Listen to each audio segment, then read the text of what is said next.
The notification chimed at 11:47 p.m., piercing through Colton Raines's empty house like a blade.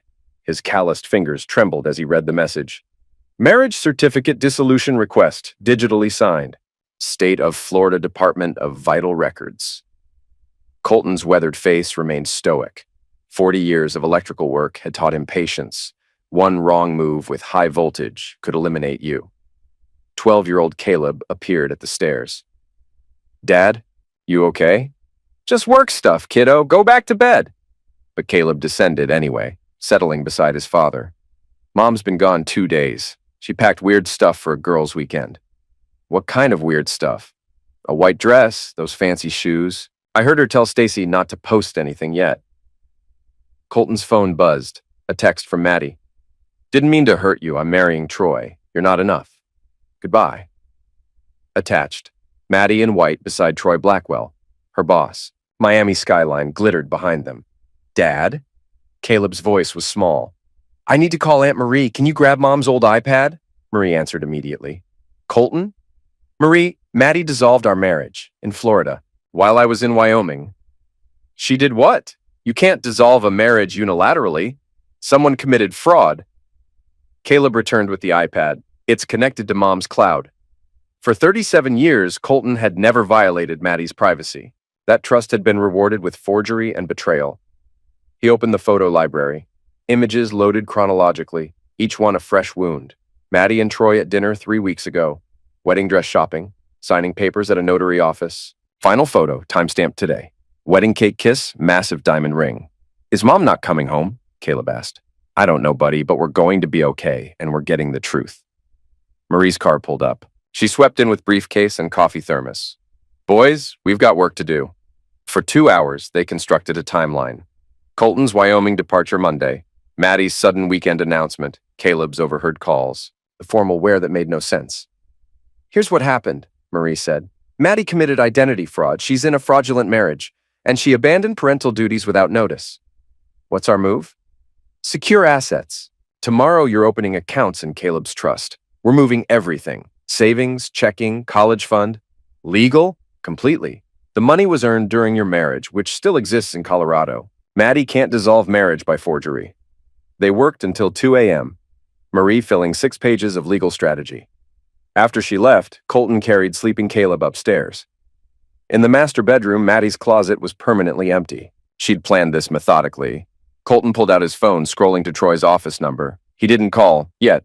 They thought he'd crumble. They thought a blue-collar electrician couldn't fight a real estate mogul. They were about to learn the difference between creating sparks and controlling the entire grid. Dawn broke gray over Denver. Colton sat with cold coffee, reviewing Rebecca's forensics report. His sister had brought a digital expert, Rebecca Stallion, who specialized in cyber fraud. Interesting, Rebecca murmured over her NASA-grade laptop. Your wife's been busy. Metadata shows 6 weeks of planning, but the notary signature? Digitally manipulated. She turned the screen. See this pixel distortion? Copy and paste forgery. Someone took your signature from another document. Marie leaned forward. Felony fraud. Both states. Better yet, Rebecca continued. The submission came from South Beach Hotel. Payment method, Blackwell Development corporate card. So Troy paid to dissolve my marriage. Exactly. I need more time, but this is enough for criminal charges. Colton's phone buzzed. Unknown number. This is Natalie from Mr. Blackwell's office. I saw the news. We should talk privately. I have information. They met Natalie at downtown coffee shop. She was nervous, 28, polished, but worried. What Mr. Blackwell and your wife did, it's wrong. Not the first time either. She pulled out voice recordings. I record meetings for transcription. He forgets I'm there. Troy's voice filled the space. It's a fake wedding, PR gold. Maddie will play reformed wife. I'll be successful executive. By quarterly reports, she'll be gone. Marie's pen moved rapidly. When was this? 3 weeks ago. There's more. Second recording. The husband's some blue-collar nobody. What's he going to do? Sue with what money? Maddie will transfer assets to shell companies and disappear. Why help us? Marie asked. I have a 12-year-old nephew. Also, Mr. Blackwell's been skimming client accounts. This marriage scheme is part of larger fraud. She slid over a flash drive. Everything's there. Bank records, forged documents, conversations, emails. You could be in danger. I'm flying to Portland tomorrow. Vacation time. One more thing. Your wife doesn't understand what she's gotten into. Mister? Blackwell targets married women with assets, convinces them to leave husbands, transfers money, then disappears.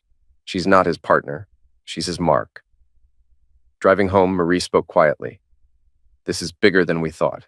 But doesn't change what Maddie did. I know. She made her choice. Rebecca had more news. Your wife tried accessing your 401k from Miami. Bank flagged it, locked the account.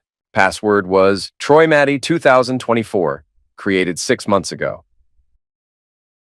That evening, Colton mapped strategy on yellow legal pad. Marie had gone home to prepare filings.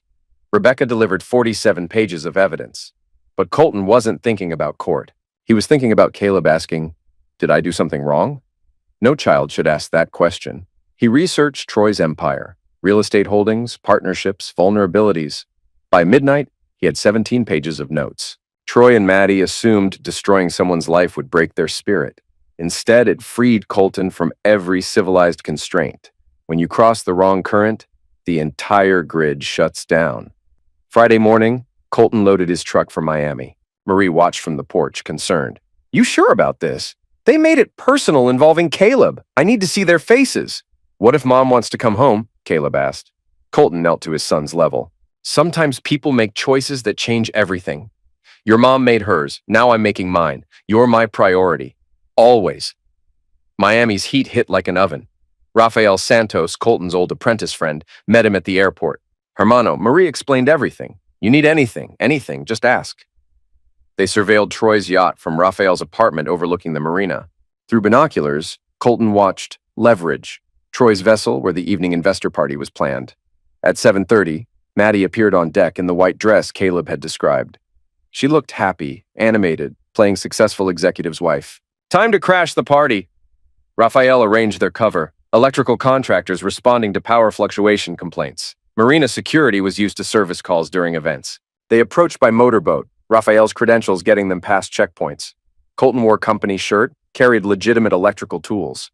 Leverage was floating mansion, multiple decks alive with conversation. Troy's voice carried from upper deck, delivering investor pitch. Phase 1 complete. Land acquisition, zoning approvals. Phase 2 begins next quarter. Conservative projections show 300% ROI within 18 months.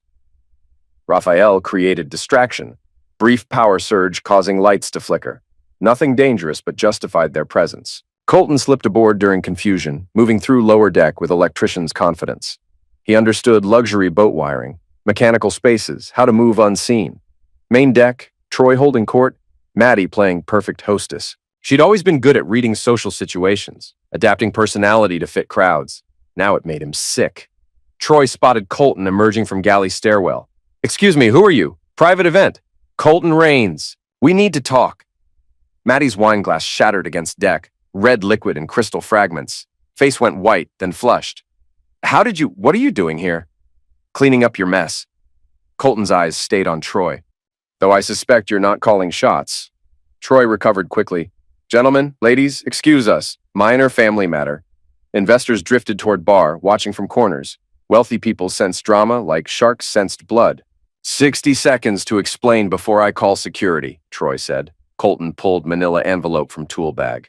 Here's what happens. You void whatever sham ceremony you performed. Return every dollar from our accounts. Pray I don't press criminal charges. Troy laughed like breaking glass. Or what? Assault? Very expensive assault. No.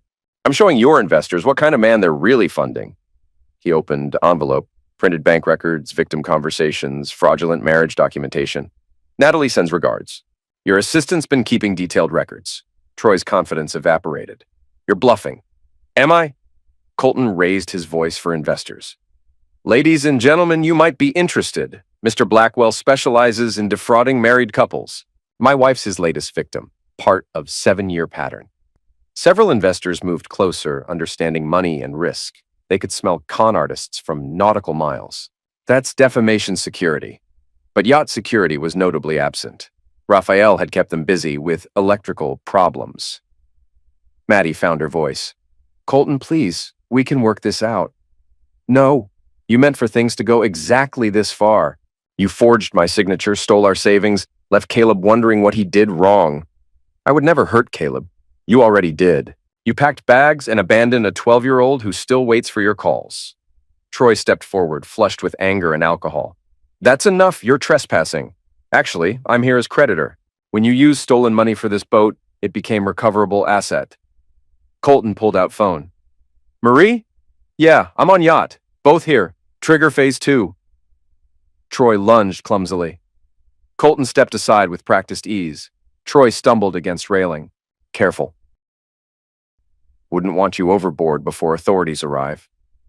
Boat engines approached. Coast Guard and Miami-Dade police. Lights cutting through darkness. What did you do? Maddie whispered. Filed federal complaint for wire fraud, money laundering, interstate transportation of stolen property. FBI takes dim view of marriage as cover for financial crimes. Troy frantically dialed his phone, trying to reach attorneys. But high-powered lawyers don't answer Friday 9 p.m. calls. Coast Guard boarded first, followed by FBI agents and windbreakers. Investors quietly slipped away. Agent Patricia Hartwell introduced herself. Mr. Rains, FBI Financial Crimes. We need formal statement. Of course. As agents raid rights and collected evidence, Colton faced Maddie final time.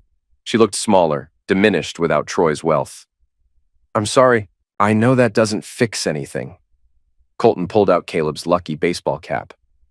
He still sleeps with this, still waits for you to call. Maddie's composure cracked, tears streaming as she realized what she'd destroyed. I want to see him. That's up to a judge now. And Caleb. FBI agents escorted Troy and Maddie off in handcuffs. Investors scattered, party over, only wave sounds remaining. Raphael met him at Marina's edge. It's done? This part's done. Now we go home and deal with fallout. Flying home, Colton watched Miami lights fade. In carry-on, copies of FBI evidence. In phone, 17 missed calls from worried Caleb. Some electrical systems could be repaired. Others needed complete rebuilding. Colton looked forward to the rebuild. Denver courthouse steps were frost-slick as Colton climbed toward family court, Marie beside him with evidence briefcases. 3 weeks since Miami. FBI interviews, depositions, legal maneuvers transforming simple divorce into federal criminal case. Caleb handled media attention remarkably. Local news picked up the story. Local electrician exposes marriage fraud. But Colton shielded his son from worst coverage. Dad? Caleb wore navy suit, looking like young man trying on adulthood. What if judge asks about mom? Tell truth, kiddo. That's all anyone can ask. Judge Catherine Morrison's courtroom. Morrison. No-nonsense rulings, children's welfare expert. At 62, she'd seen every family dysfunction variation. Maddie sat with court-appointed attorney, vastly different from Miami glamour. Hair pulled back severely, clothes conservative. 3 weeks federal custody had stripped away Troy's wealth veneer. Troy wasn't present, denied bail as flight risk. His empire collapsed under investigation, investors fleeing, projects frozen. All rise. Honorable Judge Morrison presiding. Morrison reviewed files silently before addressing courtroom. Most unusual custody case in 23 years. Mrs. Henderson, you're facing federal fraud charges. Mr. Rains seeks full custody based on abandonment. Let me clarify. Mrs. Henderson, you understand your marriage to Mr. Blackwell is void. You remain legally married to Mr. Rains, Maddie's attorney whispered urgently. Yes, Your Honor. Good. Now, child's best interests. Morrison turned to Marie. Counselor, present your case. Marie stood confidently. Your Honor, respondent abandoned her 12-year-old son without notice to pursue fraudulent relationship. She forged documents, stole marital assets, exposed this child to danger through criminal association. Furthermore, Mrs. Henderson made no contact attempts in 3 weeks since arrest. No calls, letters, nothing indicating his welfare matters. Morrison reviewed documents. Mrs. Henderson, is this accurate? No contact attempts with your son? Maddie stood slowly, voice barely audible. No, Your Honor, I didn't know what to say. You didn't know what to say to your own child after abandoning him? I thought it better if he didn't see me like this. Morrison's expression showed she'd heard that excuse before. Mrs. Henderson, children don't benefit from protection from consequences. They benefit from parents taking responsibility. She turned to Colton. Mr. Rains, you've requested full custody. Will you facilitate relationship between son and mother? Your Honor, I'll support whatever's in Caleb's best interests, but won't force relationship that causes him pain. Appreciated. Now, I'd like speaking with Caleb in chambers. in-camera interview to understand his perspective. Caleb walked to chambers with steady gait of someone who'd decided. 20 minutes later, they returned. Caleb's face composed, but Colton saw telltale tear signs. Morrison resumed seat. Based on conversation with Caleb and reviewing all evidence, I'm prepared to rule. Courtroom fell silent. Mrs. Henderson, your actions constitute clear pattern of placing your interests above child welfare. You forged documents, stole assets, abandoned your son without explanation. Most concerning, continued failure taking responsibility for harm caused, Maddie cried quietly. Mr. Raines, you've demonstrated consistent commitment to son's welfare under extraordinary circumstances. Handled this with remarkable restraint, focusing on what matters, child's security and emotional health. Morrison looked at Caleb. Young man, you've shown impressive maturity. Your wishes have been heard and respected. Back to attorneys. I award full legal and physical custody of Caleb Raines to his father, Mrs. Henderson's parental rights suspended pending federal case resolution. Furthermore, given crime nature and family financial impact, I order restitution, $247,000. Total marital assets transferred to criminal enterprises. Marie squeezed Colton's shoulder. Full custody, financial restitution. Validation their evidence convinced family court judge Maddie posed genuine risk. After dismissal, Maddie approached slowly, attorney trailing reluctantly. Colton, could I speak to Caleb briefly? Colton looked at his son, expression hardened into adult resolve. Up to him. Caleb stood, meeting mother's eyes first time since Miami return. What do you want to say? I want to apologize. Explain. No, Caleb interrupted quietly. You don't get to explain. You left. Took Dad's money. Lied to everyone, including me. Now you want to feel better apologizing? Maddie's composure cracked. Caleb, please. I'm still your mother. No. A mother stays. Keeps promises. Doesn't lie about packing suitcases. He paused, voice carrying emotional maturity, making Colton's chest tight with pride and pain. You broke the part of our house that doesn't get fixed with money, Mom. I can't pretend that's okay because you're sad about getting caught. Caleb walked away, leaving Maddie alone with relationship wreckage she'd chosen to destroy. Outside courthouse, Caleb was quiet, walking to truck. Denver's skyline stretched before them, familiar and comforting. You okay, kiddo? Yeah, I feel lighter, like I don't have to worry when the other shoe drops. Colton understood exactly. For months, he'd sensed something wrong but couldn't identify what. Uncertainty had been worse than betrayal. What happens now? Now we figure out normal for just us two, fix the house our way, plan camping trips, get back to being family, different kind than before. What about Mom? Colton considered carefully. Your mom faces consequences of her choices. That might mean prison depending on federal case, but that's not our responsibility anymore. Our responsibility is to each other. That evening, Chinese takeout celebration dinner felt more like wake for old life. House felt quiet in new way. Dad? Caleb looked up from lo mein. Do you think you'll marry again? Question caught Colton off guard. Don't know, buddy. Why? Because you're good dad. Good husband, even when Mom wasn't good wife. Someone should get to be happy with you. Colton's throat tightened. Right now, I'm happy with you. That's enough family. Caleb nodded, satisfied. Good, because I'm not sharing you for a while. We've got catching up to do. Cleaning up dinner, Colton's phone buzzed. Agent Hartwell message. Federal investigation expanded. Troy's scheme involved more victims. Building case for 20 years federal prison. Maddie would face 3 to 5 years as cooperating witness. Marriage fraud carried serious penalties, but cooperation and clean record might reduce sentence. Colton deleted message without responding. Federal case was out of his hands. He was done defining life by other people's crimes. Instead, he focused on present, helping Caleb with homework, planning weekend projects, slowly rebuilding security Maddie's betrayal had shattered. They were going to be okay. Different than before, but okay. For first time in months, that felt like enough. Act 5. Final trial and fallout.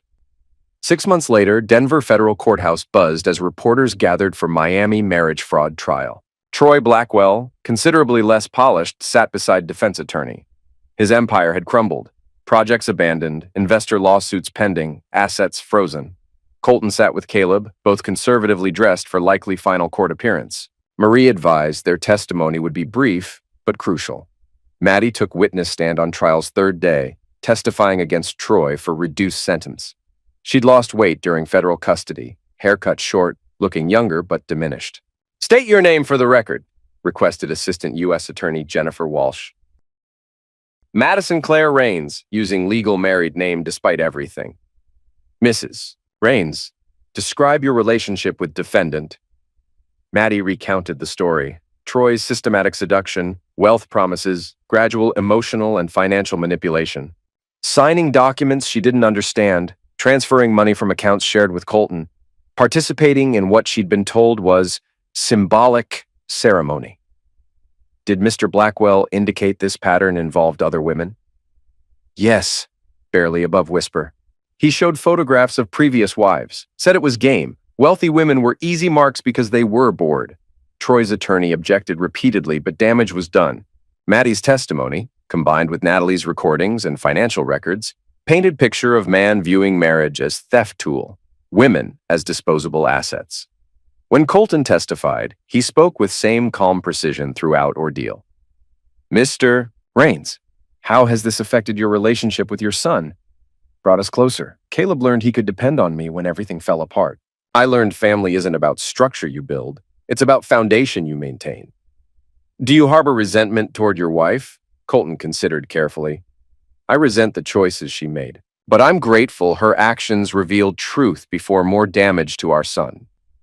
Troy's attorney attempted portraying him as legitimate businessman, entrapped by desperate women. Strategy failed when prosecutors introduced 7 previous fraud schemes. Jury deliberated less than 4 hours. "Guilty on all counts," Foreman announced. "Wire fraud, money laundering, conspiracy, marriage fraud, first degree." Judge Harold Foster, known for harsh white-collar sentences, didn't disappoint. "Mr. Blackwell, you've shown complete disregard for marriage sanctity, family welfare, and working people's financial security. I sentence you to 22 years federal prison without parole." Troy's face went white as bailiffs approached. His attorney was preparing appeals, but everyone understood Troy's days manipulating vulnerable women were over. Maddie's sentencing came 2 weeks later, much quieter proceeding. Judge Morrison, same family court judge who'd awarded Colton custody, had been assigned based on marriage fraud expertise.